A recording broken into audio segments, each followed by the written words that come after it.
Hello friends, I am Amul और आज का हमारा पदार्थ विज्ञान में नया टॉपिक रहेगा कर्म विज्ञान में। ठीक है फ्रेंड्स, देखिए मतलब हमारा जो टॉपिक है वो कर्म वाला है। ठीक है फ्रेंड्स, कर्म। ठीक है, चलिए स्टार्ट करते हैं अपना कर्म विज्ञान में। ठीक है, देखिए सबसे पहले क्या आता है, इंट्रोडक्शन टू कर्म, मतलब कर्म का परिचय। देखिए वैशेषिक दर्शन ने भाव पदार्थ में कर्म को तीसरा स्थान दिया गया है। ठीक है फ्रेंड्स, द्रव्य गुण कर्म सामान्य विशेष प्रोत्साहन है। ठीक है फ्रेंड्स, तो ये वैशेषिक दर्शन के अनुसार है, तो इसमें देखिए हमारा जो तीसरे स्थान पर वो कर्म आता है। ठीक है, जबकि कर्म को द्रव्य का सक्रिय रूप कहा जा सकता है। ठीक है फ्रेंड्स, जो द्रव्य है जैसे कि ये पेन है, ठीक है, तो उसके मैं लिख रहा हूँ। ठीक है फ्रेंड्स, तो लिखने का मेरा कर्म हो गया। तो जो द्रव्य को खुद एक आइडेंटिटी देता है उसे हम बोलते हैं कर्म। चरक संहिता के षड पदार्थ, यहाँ षड पदार्थ है। ठीक है, षड पदार्थों में कर्म का पंचम स्थान है। मतलब चरक संहिता ने, मतलब आयुर्वेद ने हमारा जो कर्म है उसको पांचवें स्थान पर रखा गया है। ठीक है,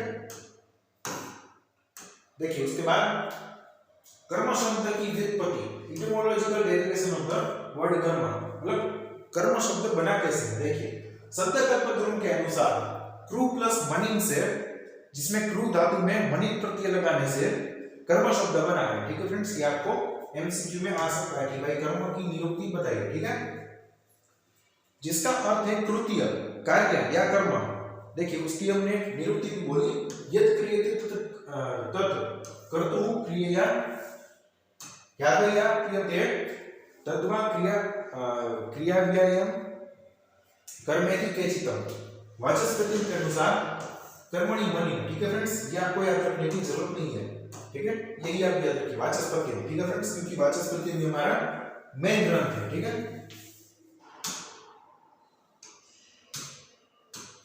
देखिए उसके बाद कर्म शब्द की निरुक्ति, शब्द कल्पद्रुम के अनुसार यदि क्रियते तत् कर्म, जो किया जाता है उसे हम कर्म कहते हैं। ये भी आप याद रख सकते हैं। ठीक है फ्रेंड्स,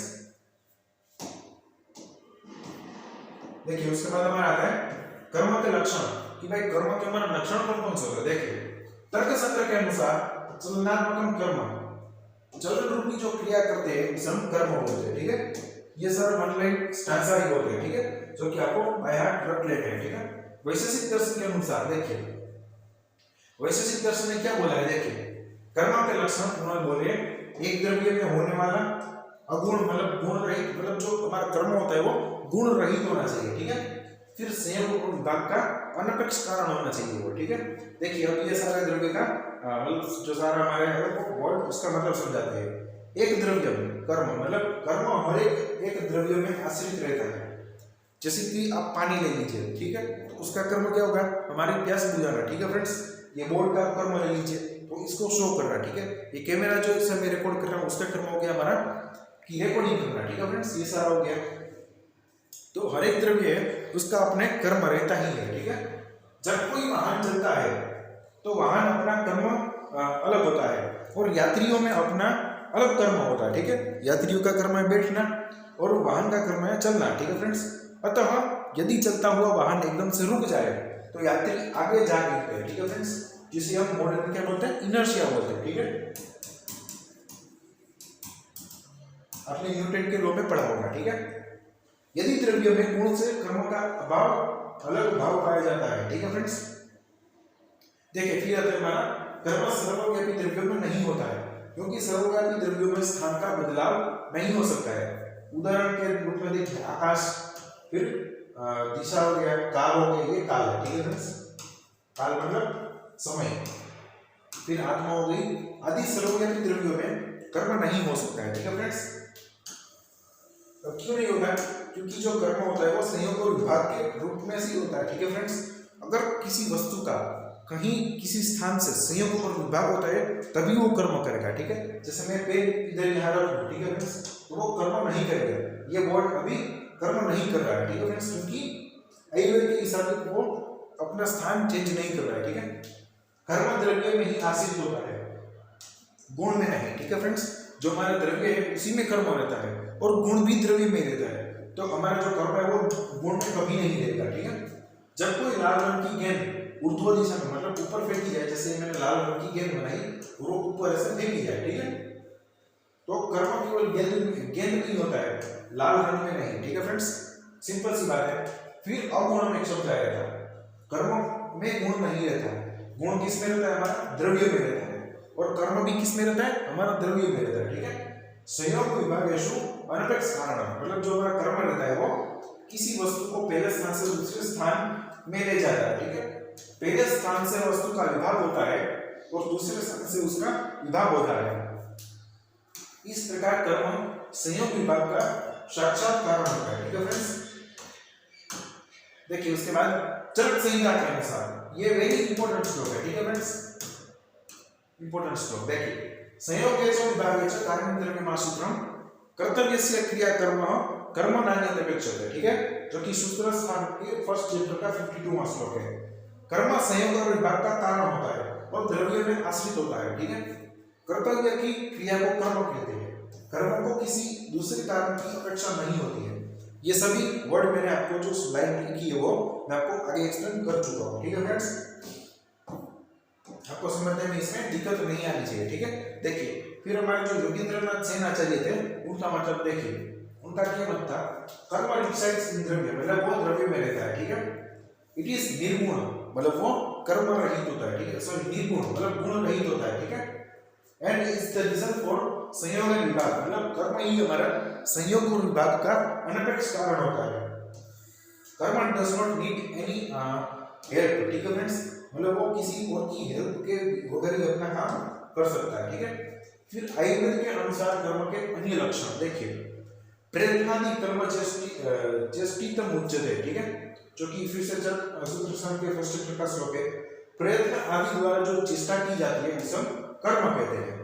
यदि क्रियते तत् कर्म, जो कार्य हम करते हैं उसे कर्म कहते हैं। फिर प्रवृत्ति खलु चेष्टा कार्यता सेव क्रिया कर्म यत्न कार्य समार्थ, ठीक है फ्रेंड्स, जो कि विमान स्थान का श्लोक है, ठीक है। देखिए कार्य करने के लिए जो चेष्टा की जाती है उस प्रवृत्ति को कहते हैं, हम कर्म बोलते हैं, ठीक है। वही क्रिया है, कर्म है, और उसे ही हम कार्य समारंभ भी कहा जाता है, ठीक है फ्रेंड्स।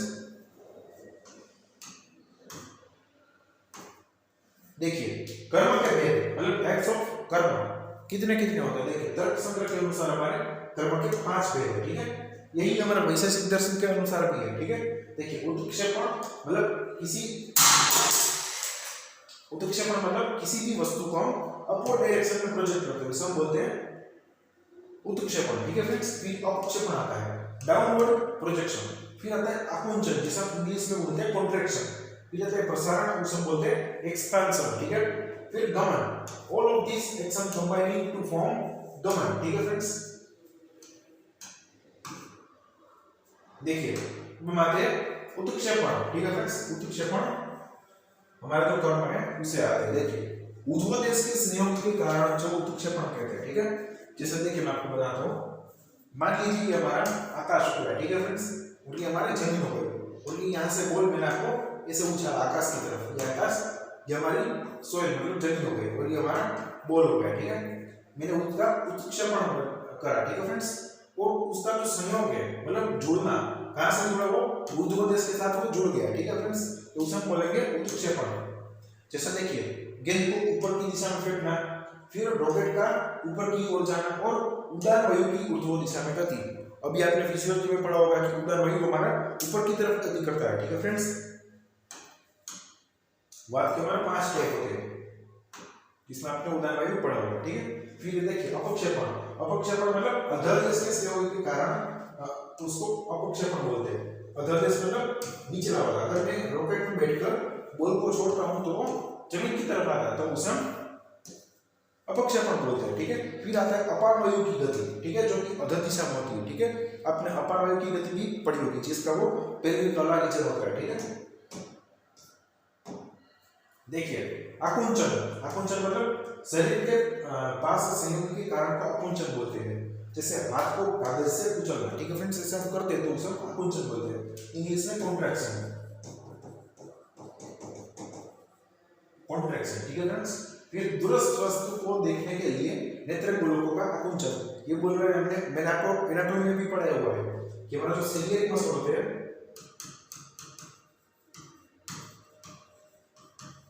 वो हमारे जो पीपील होती है उसका डायमीटर वो एडजस्ट करते हैं, ठीक है फ्रेंड्स, वही ये बोल रहा है, ठीक है। देखिए उसके बाद प्रसारण, प्रसारण मतलब शरीर से दूर या संयोग के कारण को प्रसारण बोलते हैं, ठीक है। उदाहरण फूल का खिलना, जैसे ये मेरा हाथ वो फूल है, ठीक है फ्रेंड्स, तो वो दूर होकर खिलता है तो उसे बोलते हैं प्रसारण। समीपस्थ वस्तु को देखने के लिए नेत्र गोलकों का प्रसारण। डिम लाइट में हमारा जो पीपील होता है वो डायलेट हो जाता है, ठीक है फ्रेंड्स, वही बोल रहा है। फिर गमन, गमन मतलब उपरोक्त चार कर्मों का मतलब उत्क्षेपण, अपक्षेपण, प्रसारण और संकुचन, ठीक है फ्रेंड्स। अतिरिक्त सभी क्रियाओं को अंतर्भाव गमन होता है, ठीक है फ्रेंड्स। कालिकावली ने निम्न कर्मों को गमन के अंतर्गत माना है। देखिए हमारा जो कालिकावली एक हमारा ग्रंथ है इसने गमन के एग्जांपल दिए। देखिए कौन कौन से एग्जांपल आते हैं, भ्रमण, रेचन, स्पंदन, ऊर्ध्वज्वलन और तिर्यक गमन, ठीक है फ्रेंड्स, ये सारे हमारे गमन के एग्जांपल हो गए। और वैशेषिक दर्शन ने भी उपरोक्त 5 कर्मों को ही माना है, ठीक है फ्रेंड्स, मैंने आपको पहले ही बता दिया था। आयुर्वेद के अनुसार कर्म के भेद, देखिए आयुर्वेद के अनुसार कौन कौन से कर्म आते हैं।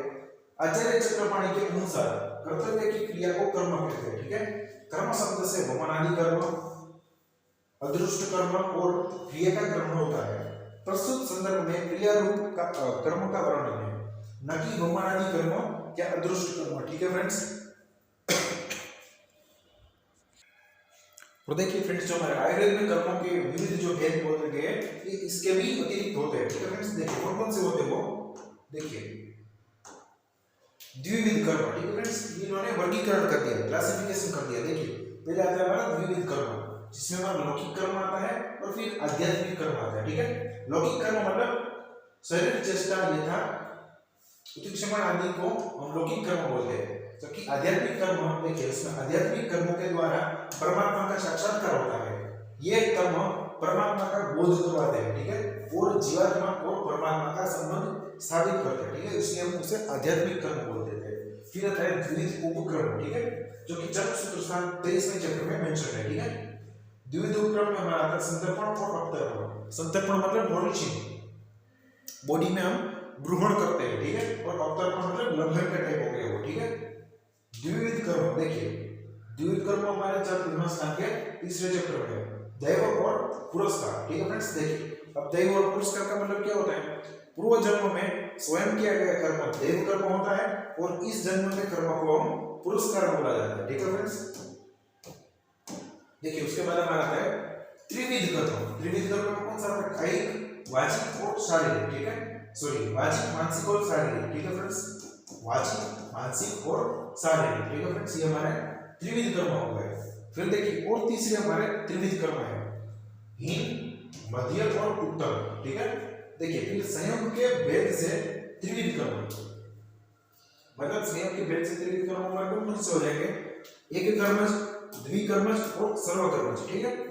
कर्मों के आधार पर द्रव्य को त्रिविध है, ठीक है, दोष प्रशमन, धातु प्रदूषण और स्वस्थि। मतलब देखिए दोष प्रशमन मतलब जो हमारे वात, पित्त और कफ आदि जो दोष होते हैं उसका प्रशमन करता है, उसको शांत करता है। धातु प्रदूषण वो हमारे धातु को एग्रीगेट करता है, ठीक है फ्रेंड्स, मतलब हमारे जो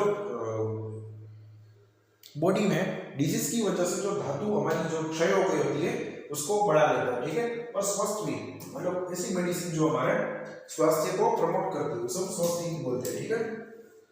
देखिए उसके बाद हम चलते हैं आगे की ओर। देखिए त्रिविध कर्म अकॉर्डिंग टू सुश्रुत, ठीक है फ्रेंड्स। देखिए उसमें पूर्व कर्म मतलब प्री ऑपरेटिव प्रोसीजर, सुश्रुत तो हमारा सर्जरी के आदमी थे तो वो उन्होंने इस दृष्टि से लिखा है, ठीक है। फिर आता है प्रधान कर्म मींस ऑपरेटिव प्रोसीजर और पश्चात कर्म, ठीक है, पोस्ट ऑपरेटिव केयर, और इसी को हम पंचकर्म भी लागू पड़ते हैं, ठीक है फ्रेंड्स। पूर्व कर्म जिसमें हम पहले लंघन कराते हैं, पाचन कराते हैं, अग्नि की प्रतीकता को बढ़ाते हैं, ठीक है। प्रधान कर्म मतलब कोई भी हमारा पंचकर्म होता है वो करते हैं, जैसे होमन हो गया, विरेचन हो गया, बस्ती हो गई, ठीक है फ्रेंड्स। और पश्चात कर्म मतलब पंचकर्म करने के बाद हम जो केयर लेते हैं उसे हम पश्चात कर्म कहते हैं। जैसे पहले दो दिन तक हम अग्नि को देखकर उसे खाना पीना देते हैं, ठीक है फ्रेंड्स। देखिए पंचकर्म में आ जाएगा, देखिए पंचकर्म में वमन, विरेचन, गिरु बस्ती, अनुवासन बस्ती और शिरो विरेचन। शिरो विरेचन को हम नस्य भी बोलते हैं, ठीक है फ्रेंड्स, नस्य भी बोलते हैं, ठीक है। देखिए उसके बाद हम आते हैं अष्टविध कर्म अकॉर्डिंग टू सुश्रुत। देखिए उसमें क्या आता है, छेदन, भेदन, लेखन, वेदन, पेषण, आहरण, विस्त्रवण और सीवन। ठीक है फ्रेंड्स, सीवन मतलब सुचरी, टाके लगाना। ठीक है फ्रेंड्स, और देखिए अब हम आते हैं आयुर्वेद में उपयोगिता कर्म की। ठीक है फ्रेंड्स, देखिए कर्म जगत का कारण, ये देखिए ये टॉपिक है, कर्म जगत का कारण। सामान्य आदि छह पदार्थ जगत के सभी कार्यों को कारण है। ठीक है फ्रेंड्स, कर्म का कार्य है द्रव्यों का संयम और विभाग करना। देखिए और दूसरा हमारा आ गया टॉपिक कर्म की धातु साम्य में कारणता। मतलब धातु साम्यता मतलब हमारे बॉडी में जो डिसीज कंडीशन है उसको नष्ट करके हमारी हेल्थ को रिस्टैब्लिश करना, उसे हम बोलते हैं धातु साम्यता। ठीक है, सट पदार्थ धातु से प्रस्थापित करने में कारण है। ठीक है, आतुर अवस्था में मतलब डिसीज कंडीशन में सदुवृत्त आदि कर्मों का पालन करके ही धातु साम्यता को प्रस्थापित की जा सकती है। ठीक है फ्रेंड्स, देखिए उसके बाद हम आगे चलते हैं कर्म की रोगों में कारण। देखिए आचार्य भद्रक काव्य की मदद से जीव मात्र कर्म से ही उत्पन्न माने जाते हैं और उनके रोग भी कर्म से ही माना जाता है। ठीक है फ्रेंड्स, मतलब हमारे जो रोग के अलग अलग टाइप है, जैसे कर्मज हो गया। ठीक है फ्रेंड्स, फिर हमारा कोई डिसीज हो गया, दोषज हो गया, दोषज कर्मज, फिर तीसरा आता है दोष कर्मज। ठीक है फ्रेंड्स, तो ये हमारे तीन टाइप हो गए, लेकिन आचार्य भद्रक काव्य ने सभी प्रकार के रोगों को कर्मज ही मान लिया। ठीक है, फिर कर्म की रोग निदान में कारण था। दोषों और द्रव्यों के कर्मों के आधार पर ही व्याधि की संप्राप्ति का निर्धारण किया जा सकता है। वृद्धबात के कार्यों के आधार पर ही बात व्याधि का अनुमान किया जा सकता है। ठीक है फ्रेंड्स, ये तो सही बात है ना फ्रेंड्स, कि अगर आपके बॉडी में ज्यादातर बात के सिम्टम मिलेंगे तो आप क्या सोचोगे, बात व्याधि होगी, पित्त, तो आप उसमें सोचोगे नहीं। ठीक है फ्रेंड्स, देखिए फिर कर्म की चिकित्सा में कारण था। कर्म को चिकित्सा का मूल आधार माना जा सकता है। ठीक है, द्रव्य के कर्म को आधार पर ही चिकित्सा का निर्धारण किया जा सकता है। मतलब आप पहले देखोगे कि भाई मुझे इसमें सूठी देना है, क्यों, क्योंकि मुझे उसमें निबंध पाचन करवाना है, तो आप सूठी की जगह एलोवेरा तो दे नहीं दोगे। ठीक है फ्रेंड्स, आप पहले उसका कर्म भी ध्यान रखोगे। ठीक है, फिर देखिए पंचकर्म हो गया, शस्त्र कर्म, क्षार कर्म आदि चिकित्सा का आधार भी हमारा कर्म ही होता है।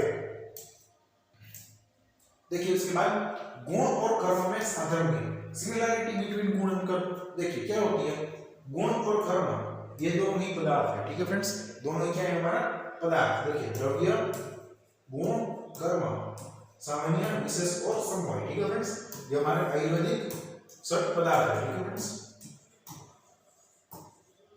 6 पदार्थ हो गई हमारे, तो ये हमारा गुण भी पदार्थ है और कर्म भी पदार्थ है। फिर दोनों ही द्रव्य में आश्रित होते हैं। कहाँ होते हैं दोनों, द्रव्य में होते हैं। ठीक है फ्रेंड्स, दोनों स्वतंत्र रूप से द्रव्य में होते हैं, दोनों का स्वतंत्र अस्तित्व नहीं है, लेकिन ये दोनों स्वतंत्र नहीं दिख सकते। ठीक है फ्रेंड्स, मैं आपको बोलूं कि भाई बर्फ का जो ठंडा गुण है वो सिर्फ मुझे बर्फ नहीं चाहिए, लेकिन उसका ठंडा गुण ही चाहिए, तो वो नहीं हो पाएगा। ठीक है फ्रेंड्स, आपको बर्फ ही लेना पड़ेगा उसके लिए।